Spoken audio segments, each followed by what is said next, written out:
All right, talking with Joe Withee here, the Director of Publicity at Emerald Downs. A big day.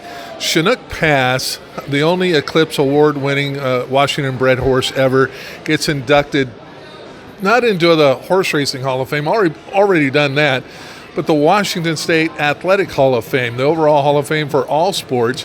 Joe, what an honor that was for a great horse. And so tell us, could you refresh folks that may not know who Chinook Pass was and kind of start from there?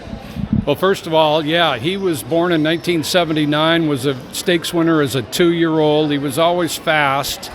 And then as a 3-year-old, he was good early in sprints. He kind of failed going long, so Bud Klokstad brought him back in the speed handicap and the governor's handicap at Long Acres. And 3-year-olds did not run in older horse sprint race. They didn't even run in them. And he ran in and won both of them. So he was an awesome sprinter.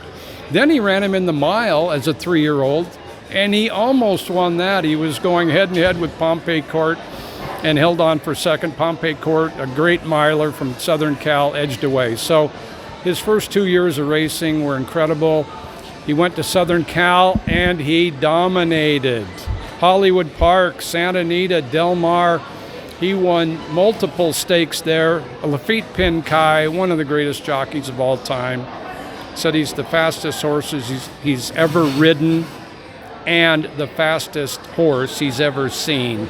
Chinook Pass won the 1983 Eclipse Award from his prowess in Southern Cal and shipping back up to Washington for the Long Acres Mile of 1983. He won it by a record 6.5 lengths in his final start. A little tendon issue after that, and just didn't want to push it. And his afterlife in racing has been as fantastic and varied as any horse I can think of. You know, we're talking with you were talking with some of the connections there, and on top of it, you know, a lot of times these horses can be a little stubborn, a little snippy out there, but Chinook Pass loved people, right? Oh my gosh, it got amazing, really. Jill Hallen retrained him with love. It took a few years, but he made, I can think of 3 indoor appearances. He was in the grand ballroom of the Red Lion Inn up at SeaTac right before Emerald Downs opened. He was in the Shorecrest High School gymnasium. We let him in there. The English classes were reading the Seabiscuit novel. And he was also in the Overlake Cinema, full of people down the aisle in front of the stage for the premiere of the movie Seabiscuit. So he did it all, and he loved people. You know, he probably got treats and got petted and scratched, and he just saw, these public appearances are good for me, and he just learned to love them. It was awesome.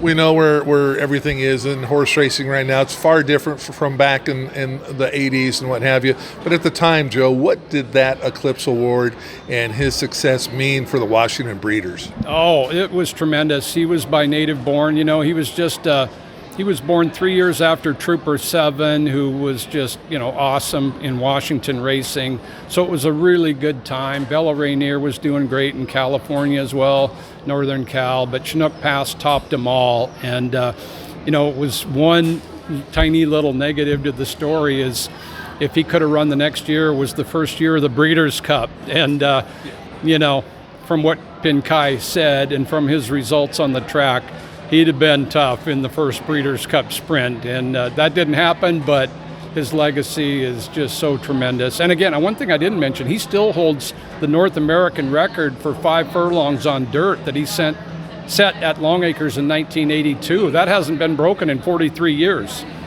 And going to be tough to break. It is. Just tremendous, And Jill Hallen had him like the last 25 years of his life, retrained him, and she was presented the award by Mark Blau of the Seattle Sports Hall of Fame based out of Tacoma. All right, Joe, thanks so much. I love talking Chinook Pass.